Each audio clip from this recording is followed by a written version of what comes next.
बिस्मिल्लाहिर्रहमानिर्रहीम। अस्सलाम वालेकुम नाज़रीन, मैं हूं इरफान हाशमी और आपको प्रोग्राम में खुशामदीद कहता हूं। व्यूअर्स, प्रोग्राम शुरू करने से पहले तमाम दोस्तों से रिक्वेस्ट है कि आप चैनल को जरूर सब्सक्राइब कर लें और जो हमारा टारगेट है इसे अचीव करने में आप हमारा जरूर साथ दीजिएगा।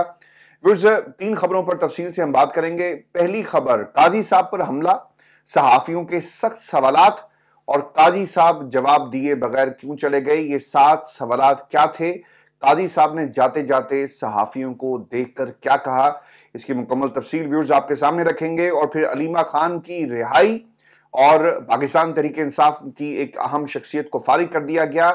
पेशावर में क्या बुशरा बीबी ने इजलास बुलाया है, इसकी क्या हकीकत है, और पाकिस्तान तहरीक इंसाफ से मुतल्लिक कुछ तोते कौन सी कहानी हमें सुना रहे हैं, इसे भी हम पर्दा उठाएंगे आज की इस नशिस्त के अंदर। और फिर हुकूमत क्या 27वीं तरमीम की तैयारी कर रही है, और इस तरमीम से पहले जस्टिस मंसूर ने काजी फायज ईसा को गद्दार क्यों कहा, इसका भी मुकम्मल हाल अहवाल मैं आपके सामने रखूंगा आज की इस नशिस्त के अंदर। लेकिन व्यूअर्स, सबसे पहले आपको ये बताएं, बाज लोगों का ये ख्याल था कि ये जस्टिस मंसूर को खामोश करवा लेंगे, लेकिन जस्टिस मंसूर खामोश नहीं हुए। उन्होंने पहले भी इनकार किया कि वो उन तमाम ताकतों से नहीं मिलेंगे। लोग शिकायत करते रहे कि यार ये मिलता क्यों नहीं है, ये बात मानता क्यों नहीं है, और काजी साहब को ये कहा जाता रहा कि हम क्यों मिलें, वो हमसे क्यों मिलना चाहते हैं। अब क्योंकि सब चले गए और जस्टिस मंसूर अभी मौजूद हैं और उन्होंने अब ये फैसला बाकायदा तौर पे किया, खत लिखा जाए और इस खत के जरिए वो तमाम सबूत अब कौम के सामने रखनी है जो जस्टिस काजी फायज ईसा के खिलाफ एक बड़ी चार्जशीट है। जस्टिस काजी फायज ईसा के खिलाफ जो खतरनाक सबूत हैं जी, सुप्रीम कोर्ट के सबसे सीनियर और काबिल तरीन जज जस्टिस मंसूर अली शाह ने चीफ जस्टिस बल्कि साबिक चीफ जस्टिस काजी फायज ईसा के खिलाफ रजिस्ट्रार को एक खत लिखा और आज काजी के लिए फुल कोर्ट रेफरेंस जो है वो मुनक्किद किया गया था और इसमें जजेस ने खिताब करना था। जस्टिस मंसूर अली शाह को भी इसमें दावत दी गई, लेकिन उन्होंने शिरकत नहीं की। अलबत्ता उन्होंने जो गायबाना तकरीर की है वो सारी तकरीरों पर भारी थी, जो दलील दी वो तमाम दलीलों पर भारी थी, और जितनी सफाइयाँ इस वक्त काजी साहब दे रहे हैं, शायद इस खत के बाद उनकी रही सही जो इज्जत है वो भी अब खाक में मिल जाएगी। जस्टिस मंसूर अली शाह ने अपने खत में क्या कहा, ये तमाम पॉइंट्स व्यूअर्स मैं आपके सामने वन बाय वन रख देता हूं ताकि पाकिस्तान की आवाम को भी तो पता चले कि उनका जो चीफ जस्टिस है वो किस जिल्लत के साथ पाकिस्तान की सबसे बड़ी इंसाफ की कुर्सी से नीचे उतर रहा है। दुनिया भर में जस्टिस मंसूर लिखते हैं कि दुनिया भर में जाने वाले चीफ जस्टिस को अलविदाई तकरीब देने का रवाज है। जाने वाले चीफ जस्टिस की खिदमात को अलविदाई तकरीब में सराहा जाता है। इदारों की तरह अफराद के मेरिट्स पर रवायात इन्हिसार करती हैं। ये नहीं हो सकता कि आप रवायात को तोड़ें और जाने वाले को कहा जाए कि जनाब वेल डन, आपने बहुत अच्छा काम किया और मैं ये नहीं करूंगा। दूसरी चीज, जस्टिस साकिब निसार के रेफरेंस में ना जाने पर 17 जनवरी 2019 को खत में वजूहात बताई थी। मैंने ओवर स्टैंपिंग पर साबिक चीफ जस्टिस साकिब निसार के रेफरेंस में शिरकत नहीं की थी। चीफ जस्टिस काजी फायज ईसा का रेफरेंस भी अटेंड नहीं करूंगा, इसमें शिरकत नहीं कर रहा। चीफ जस्टिस का किरदार अवाम के हकूक और अदलिया की आज़ादी और सबके लिए इंसाफ का तहफ़्फ़ुज़ करना होता है। चीफ जस्टिस काजी फायज ईसा का अलविदाई रेफरेंस अटेंड ना करने की वजूहात मजीद परेशान कुन है। चीफ जस्टिस काजी फायज ईसा के रेफरेंस में ना जाने के फैसले पर खुद को मजबूर पाता हूं। चीफ जस्टिस काजी फायज ईसा शुतर मुर्ग की तरह रेत में सर रखे अदलिया पर बैरूनी असरात और दबाव से लाताल्लुक रहे। उन्होंने अदलिया में मुदाखलत के दरवाजे खोले। जस्टिस फायज ईसा ने अदलिया का चेक एंड बैलेंस नहीं रखा, अदलिया का दिफा करने की हिम्मत नहीं दिखाई। चीफ जस्टिस काजी फायज ईसा ने अदलिया को कमजोर करने वालों को एक ग्राउंड मुहैया की, यानी सहूलतकार जज थे। काजी साहब आंखें खोलें, और ये आपके शान में कसीदा जो है वो पाकिस्तान का सबसे जो अहम जज था जिसे चीफ जस्टिस नहीं बनाया गया, उसकी एक चार्जशीट है आपके खिलाफ। फिर वो ये भी लिखते हैं कि चीफ जस्टिस फायज ईसा अदालती रवादारी हो हम आहंगी के लिए लाजमी और एहतराम करने में नाकाम रहे। वो अदलिया में मुदाखलत पर मिली भगत के मुर्तकिब रहे। उनकी नजर में अदलिया के फैसलों की कोई कदर नहीं और इज्जत नहीं है। जिस तरह इन्होंने पाकिस्तान की अदलिया की इज्जत नहीं की, आज कुर्सी से उतरते वक्त इनकी भी कौम इज्जत नहीं कर रही।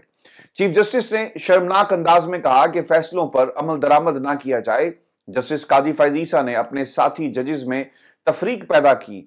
जजेस में तफरीक के साथ तादेर अदलिया में रहेंगे। जो डिवीजन ऑफ जस्टिस सिस्टम है काजी साहब के फैसलों से हमें नजर आएगी, और जिस तरह से इन्होंने तफरीक पैदा की, दीवारें खड़ी की और इन्हें बाद में फसीलों में कन्वर्ट कर दिया गया, इसके असरात जो हैं बहुत देर पा होंगे। फिर जस्टिस मंसूर ये भी कहते हैं कि फुल कोर्ट रेफरेंस में शिरकत और ऐसे दौर का जश्न मनाना ये पैगाम देगा कि चीफ जस्टिस अपने इदारे को नीचा कर सकता है। इदारों को नीचा करने के बावजूद समझा जाएगा कि ऐसा चीफ जस्टिस अदलिया के लिए मौजूद खिदमात कर रहा है। मैं ऐसे चीफ जस्टिस के रेफरेंस में शिरकत नहीं कर सकता। रेफरेंस देना चीफ जस्टिस की मुद्दत जश्न मनाने से यह पैगाम जाएगा कि एक चीफ जस्टिस अपने इदारे से गद्दारी कर सकता है, इसकी ताकत को खत्म कर सकता है, मामूली और घटिया काम कर सकता है, और फिर भी इसे इंसाफ के खादिम के तौर पर याद रखा जाए।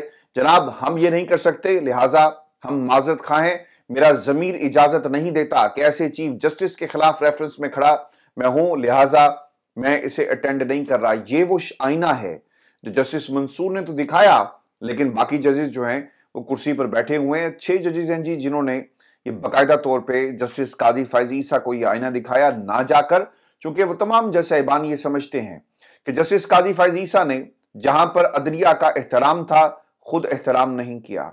जहां पर अदलिया को तकसीम होने से ये बचा सकते थे, इन्होंने ऐसा नहीं किया। आप पाकिस्तान की एस्टेब्लिशमेंट की तरफ से खेलते रहे, अपने ही जजेस और अपने ही घर के अफराद के खिलाफ आपने सब कुछ किया, और आप एक सहूलतकार बुज़दिल जज के तौर पर पाकिस्तान की अदालती तारीख में हमेशा याद रखे जाएंगे। और अब पाकिस्तान के अंदर कोई इदारा, कोई शख्स जो है वो जस्टिस काजी फैज ईसा पर जो तनकीद हो रही है ना, इसे रोक नहीं सकेगा, चाहे आप जितने मर्जी केसेस बनाएं। अब इनके वो तमाम केसेस का हवाला भी खुलेगा, इनकी सहूलतकारी के जराए भी खुलेंगे, और जस्टिस काजी फैज ईसा किस किस से राब्ते में रहे, ये तमाम चीजें एक एक करके सामने आएंगी। और फिर याद रखिएगा, कल को जब ये निजाम गिरेगा ना, तो ये निजाम के जो ठेकेदार आज बड़े मीसने बनकर कहते हैं ना कि जनाब अगर जस्टिस काजी फैज ईसा ना होते तो 26वीं तरमीम नहीं होनी थी, तो सरकार यही लोग आपके खिलाफ गवाही दे रहे होंगे। क्योंकि हमने इससे पहले भी इफ्तिखार चौधरी और बाकी जितने भी जज साहिबान आए, उनके हवाले से एक तरफ वो लोग थे जो गवाहियां देते रहे, और एक तरफ वो लोग थे जो उनकी शान में इसी तरह कसीदे जो हैं वो लिखते रहे, लेकिन आखिरकार जिन्होंने गवाहियां दी वो भी इन तमाम जज साहिबान के खिलाफ हो गए। तो काजी साहब, आपकी अब जो पार्टी है वो अब शुरू हुई है, और अब आपको लग पता जाएगा कि पाकिस्तान की अवाम आपके बारे में क्या सोचती है। और व्यूअर्स, ये मामला यहां नहीं रुका, इनसे सख्त किस्म के सवालात भी किए गए। आज सहाफियों ने इनको घेर लिया था, और सितम ज़रीफ़ी ये देखेंगे, काजी साहब ने अपने आखिरी दिन आज इंसानी हकूक की यादगार का इफ्तिताह भी किया है। सहाफियों ने जो हरूफ इस यादगार पर लिखे हुए थे, इसकी मुनासबत से सवाल करते गए। काजी साहब इन सवालों को सुनते हैं, मुस्कुराते हैं, रास्ता मांगते हैं, मगर काजी साहब अब आपको रास्ता नहीं मिलेगा। इन सहाफियों ने काजी साहब को आईना दिखाया कि आप एक बरस तक किस तरह इंसानी हकूक को पामाल करते रहे। अपने जो साथी जजेस थे उनके हकूक को भी आपने पामाल किया, सहूलतकारी की। सिर्फ यादगारें और इनके ऊपर हरूफ लिखने से कोई जमहूरियत का और इंसानी हकूक का चैंपियन नहीं बन जाता।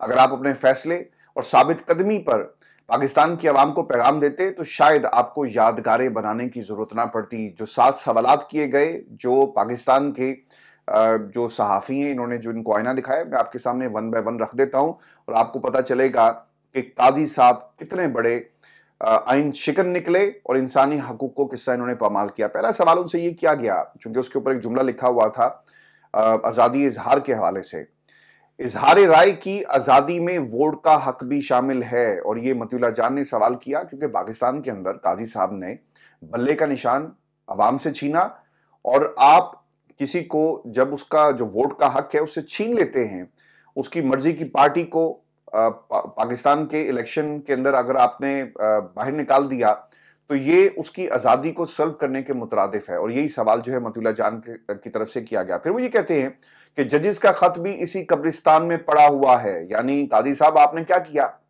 आपको 6 जजेस खत लिखते हैं कि मुदाखलत हो रही है, लेकिन आपने उस मुदाखलत को रोका नहीं। उस मुदाखलत के हवाले से सिर्फ आप ये कहते हैं कि ये हमारा मामला नहीं, पार्लिमान को चाहिए कि इसके ऊपर किसी किस्म की कोई कानून साजी करे। और फिर व्यूअर्स, आपको याद होगा कि इन्होंने ये भी कहा था कि जजेस के पास अपनी पावर्स हैं जी, आप तो इन्हें अदालत के अंदर इन तमाम लोगों को बुला सकते हैं, आप हमें इस पर क्यों घसीट रहे हैं?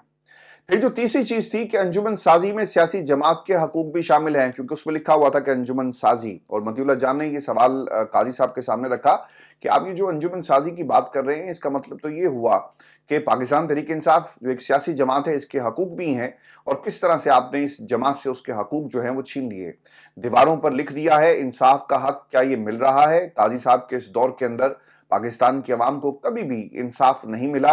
आज भी पाकिस्तान तहरीक इंसाफ और पाकिस्तान की आवाम का जो मैंडेट चोरी किया गया, ये केसेस इस अदालत के अंदर ज़रील तवा हैं, लेकिन काजी साहब अब घर चले गए और इन फैसलों को और इन तमाम केसेस को रांदा दरगाह करके वो चले गए। कोई डैम बना रहा है और कोई यादगारें बना रहा है, इंसाफ तो नहीं मिल रहा। ये भी पीछे से आवाज आई और काजी साहब ने पीछे मुड़ के देखा भी कि कौन आवाज लगा रहा है, लेकिन काजी साहब के पास इसका जवाब नहीं था। 12 करोड़ पे दीवारों पर जाया कर दिए, ये पैसा कौम की अमानत था। काजी साहब ना जब ये ब्रीफ कर रहे थे कि देखें ये मैंने खुद इसकी सिलेक्शन की और ये देखें अल्फाज हैं और वो सारा जो भी वहाँ पे तमाशा था, इसके ऊपर ब्रीफ कर रहे थे अपने साथी जजेस को या जो लोग भी उनके साथ मौजूद थे, तो इसके ऊपर पीछे से आवाज़ आई कि आपने इतना पैसा जो है वो कौम का ज़ाया कर दिया, काश ये पैसा ज़ाया ना करते। यानी 12 लाख या 18 लाख या कुछ भी जितने भी पैसे हैं, आपने कहा कि मैं कौमी खजाने पर जो है वो बोझ नहीं डालना चाहता, लेकिन 12 करोड़ रुपए की लागत से एक आपने यादगार तामीर की, और क्या साबित करना चाहते थे कि जनाब यहां पर भी इंसाफ जो है वो मिलता है। अपने जाती ठेकेदारों से यादगार क्यों बनवाई? क्योंकि खबर ये भी आ रही है कि ये कुछ उनके जानने वाले थे। अब ये इस पे कितनी सदाकत है ये काजी साहब जानते हैं या वो सवाल करने वाला, कि यादगार जो है उन्होंने अपने जानने वालों से ये बनवाई है, और फिर ऑब्वियसली इसके मॉडल पर भी बात हुई होगी, इसका पैसा कितना खर्च आएगा और बाकी लवाजमात के ऊपर भी बात की गई होगी। तो लिहाजा किसी सहाफ़ी के हाथ ये सवाल लग गया और उसने ये पूछा कि आपने अपने ज़ाती ठेकेदारों से ये क्यों यादगार बनवाई? सियासी जमात से बल्ला छीनने पर आप क्या मुतमईन हैं? काजी साहब से ये भी सवाल किया गया और काजी साहब ने इसका कोई जवाब नहीं दिया और खामोशी से वहाँ से रवाना हो गए। इसके बाद जी फुल कोर्ट रेफरेंस हुआ, और फुल कोर्ट रेफरेंस में नामजद चीफ जस्टिस ने कहा कि सुप्रीम कोर्ट में चीफ जस्टिस काजी फ़ायज़ ईसा की कमी महसूस करेंगे, उन्हें अलविदा कहने पर बहुत मुख्तलिफ किस्म के एहसासात हैं। जस्टिस याह्या अफरीदी ने कहा मुस्कुराकर बात करेंगे तो चीफ जस्टिस काजी फ़ायज़ ईसा के शाइस्ता जवाब से आप मानूस हो जाएंगे, और अगर आप उन्हें तंग करेंगे तो गुस्से में उनकी बराबरी कोई नहीं कर सकता। जस्टिस याह्या अफरीदी ने यह भी कहा कि काजी फ़ायज़ ईसा के गुस्से के वक्त सिर्फ आपकी अल्लाह से ही मदद जो है, यानी अल्लाह ही आपकी मदद कर सकता है। मैंने चीफ जस्टिस काजी फ़ायज़ ईसा के गुस्से का कई बार सामना किया और तजर्बा मेरा अच्छा नहीं था। पाकिस्तान की कौम का भी तजर्बा याह्या अफरीदी साहब ये अच्छा नहीं था। और गुस्से में कोई हो तो इसका मतलब ये नहीं है कि वो पूरे मुल्क को आग लगा दे, इस निज़ाम को आग लगा दे। और आज पाकिस्तान की आवाम के जो सेंटिमेंट्स है ना, मैं आपके सामने रख रहा हूँ, ये आम आदमी के भी सेंटिमेंट्स यही हैं कि किस तरह इसने निज़ाम अदल को तबाह करके रख दिया है। व्यूअर्स, मैं आपको खबर ये भी दे दूं कि जजेस कमेटी में का जो एक्ट था प्रैक्टिस एंड प्रोसीजर, इसमें एक और तब्दीली की ख्वाहिश का इजहार किया गया है हुकूमत की तरफ से। प्रैक्टिस एंड प्रोसीजर में तरमीम लाने का फैसला कर लिया गया है और तरमीमी बिल के जरिए सुप्रीम कोर्ट जजेस की तादाद में इजाफा करने की तजवीज़ जो है वो दी जाएगी, और इस सिलसिले में हुकूमत ने तरमीमी एक्ट मंगल तक तरमीमी बिल मंजूर कराने की तैयारी जो है वो कर ली है। नून लीग रुकन है जी प्राइवेट मेंबर डे पर तरमीमी बिल जो है वो पेश करेंगे ऐवान के अंदर, और जरा ये बताते हैं कि ऐवान में पाकिस्तान पीपल्स पार्टी, नून लीग और MQM के अरकान को शिरकत यकीनी बनाने की बाकायदा तौर पर हदायत जो है वो की गई है। कमेटी में 3 की बजाय 5 जजेस शामिल होंगे। अमीनुद्दीन खान और जमाल खान मंदोखेल को शामिल करने का इम्कान भी इसमें जाहिर किया जा रहा है। अब देखें ना, जो ये खुद कह रहा था ना बिलावल कि अगर जस्टिस काजी ना होता तो हम ये आईनी तरमीम नहीं ला सकते थे, अब हो ये रहा है कि याह्या अफरीदी साहब चूंकि वहाँ पे बैठे हुए हैं और ये तरमीम करेंगे, तो याह्या अफरीदी के साथ जो बाकी 2 जजेस थे उनमें जस्टिस मुनीब हैं, जस्टिस आपके मंसूर अली शाह साहब हैं, तो इनसे इनका मसला हल नहीं होगा। यानी जो बेंचेस इन्होंने नीचे बनाने थे वो भी मसला इनका हल नहीं होगा। तो इन्होंने अब क्या करना है, अमीनुद्दीन को भी इसमें शामिल करेंगे और इसके साथ साथ जस्टिस जमाल बंदोखेल को भी लाने की तैयारी करें। यानी नजरिया जरूरत के तहत इन जजेस को भी इसके अंदर शामिल करने की तैयारी की जा रही है। और फिर लोग ये कहते हैं कि जनाब हम आम आदमी को जो है वो इंसाफ मिलेगा। सर, ये आम आदमी को नहीं मिलेगा, ये बिलावल को इंसाफ मिलेगा उसकी मर्जी का, ये मरियम को इंसाफ मिलेगा, ये जुनैद सफदर को इंसाफ मिलेगा, ये नवाज शरीफ को इंसाफ मिलेगा, ये शहबाज शरीफ को इंसाफ मिलेगा। ये इंसाफ आपके घर में ही रहेगा।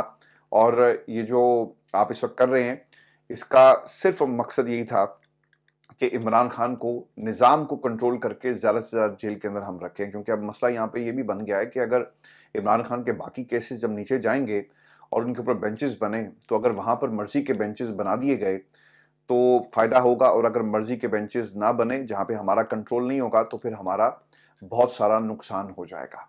मैं फिर आपको ये भी खबर दे दूं कि अलीमा खान की जमानत को मंजूर कर लिया गया, रोबता जारी हो गई, इंतजाम सारे मुकम्मल कर लिए गए हैं।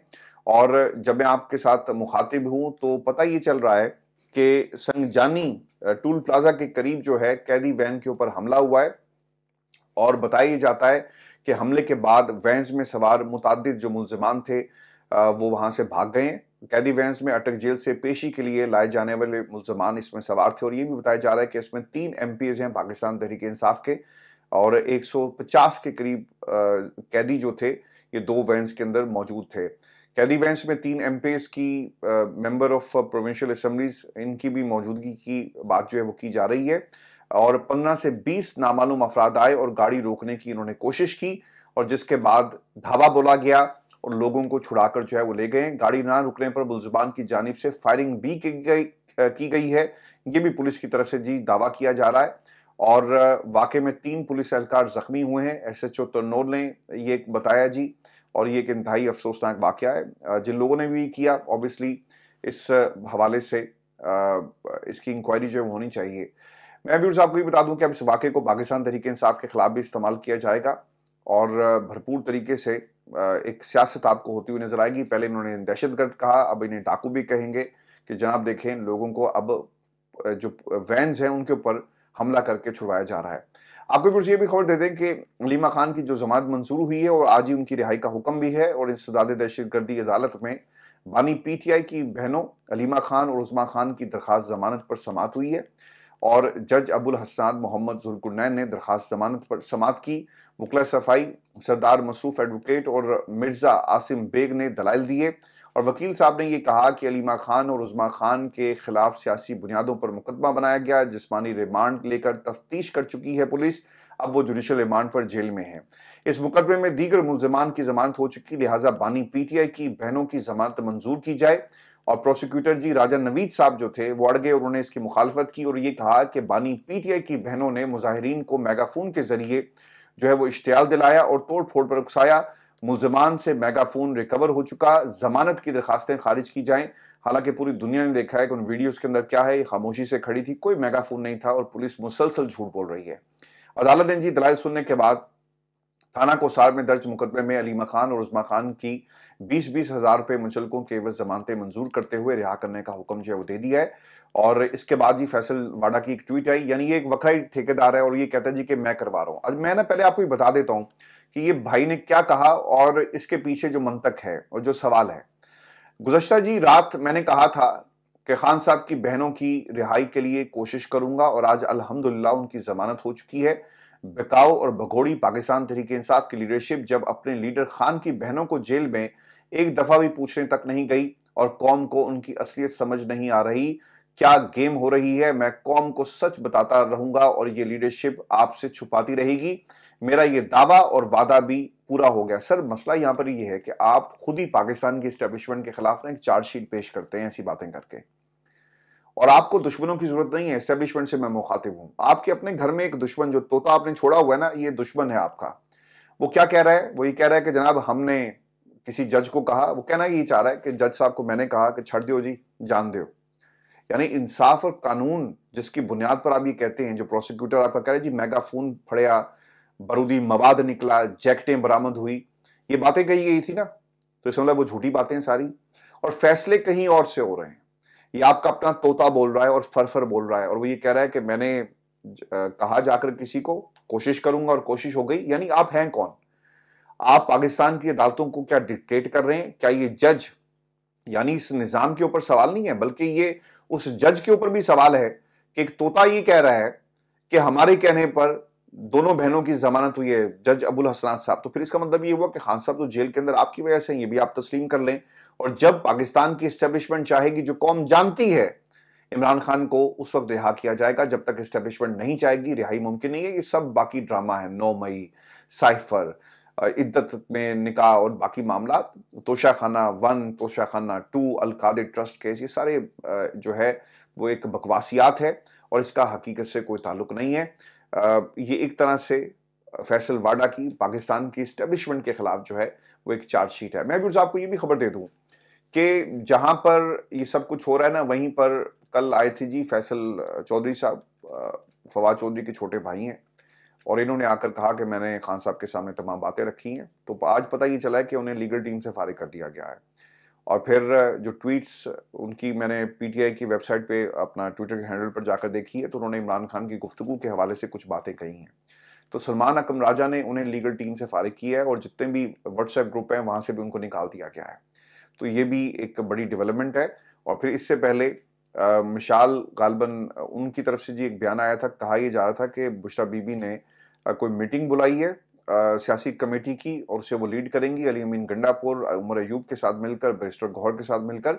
तो इसके ऊपर एक शदीद किस्म का रद्द-ए-अमल आया। तो ये सब चीजें ना लॉन्च करवाई जा रही हैं और मकसद सिर्फ यही है कि कहीं ना कहीं इस पार्टी को मजीद जो है वो तोड़ा जाए। धड़े तो बन चुके हैं, हर जमात के अंदर होते हैं। नून लीग के अंदर शीन भी थी, हमजा ग्रुप भी था, नवाज शरीफ ग्रुप भी था, फिर एक और यंगस्टर्स का ग्रुप भी बना हुआ है। तो आपको हर पार्टी के अंदर ये तमाम चीजें जो है नजर आएंगी, लेकिन इसकी टाइमिंग बड़ी इंपॉर्टेंट है। अगर कोई ये समझता है कि ऐसी हरकतें करने के बाद आप क्या इस पार्टी को तोड़ देंगे और इमरान खान को पाकिस्तान की आवाम जो है आवाम मुतनफ़र हो जाएगी इमरान खान से, तो मेरा ख्याल आप करके ये भी देख लें, कौम जो है कभी भी इमरान खान को नहीं भूलेगी। मैं आपको व्यूअर्स आखिर में ये खबर भी दे दूं कि फजल रहमान साहब ने धमकी दी है हुकूमत को, क्योंकि कहा यह जा रहा है कि 27वीं तरमीम आएगी और मौलाना साहब ने जो हुकूमत को कहा कि 27वीं तरमीम नहीं आएगी, भरपूर मुज़ाहमत करेंगे, ऑपोजिशन में हूँ, हुकूमत में जाने का कोई इरादा नहीं है, इंतखाबात गलत हुए, दोबारा होने चाहिए। और फिर वो ये भी कहते हैं कि कुछ दिनों से चू चू सुन रहे थे, जिन चीज़ों को 26वीं तरमीम से निकाला गया वो लोटों की मदद से 27वीं तरमीम के जरिए लाई जाएंगी। तुम्हारा बाप भी ये नहीं कर सकता। पकड़ धकड़ और बेबुनियाद मुकदमात की सियासत का कायल नहीं हूँ। चीफ जस्टिस काजी फाइज ईसा ने गैर मुतनाज़े और अच्छा वक्त गुजारा।